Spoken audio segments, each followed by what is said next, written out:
Hi guys, doing and welcome to another Arc Garage video. Today I'm gonna show you how to remove the crankshaft sensor on Alfa's diesel engines. Now the same goes for the same diesel engines found in Fiat and Opel. Now make sure that you jack up the car properly and that you use jack stands. The crankshaft sensor is going to be this one right here.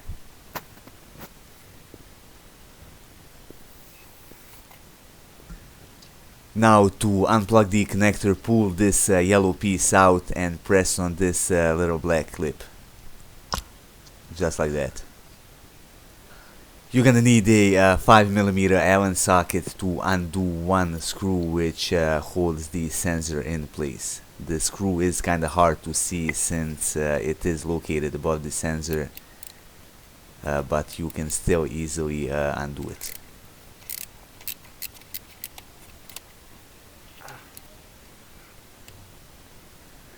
Also, if you got a choice, make sure to do this little job when the engine is cold, so you don't burn yourself.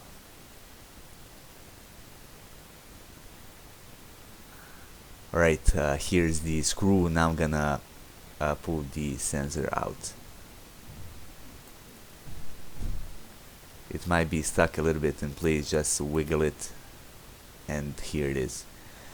That would be all for this video. If you liked it, hit the like button and support our channel by subscribing and by sharing our content with the rest of car enthusiasts.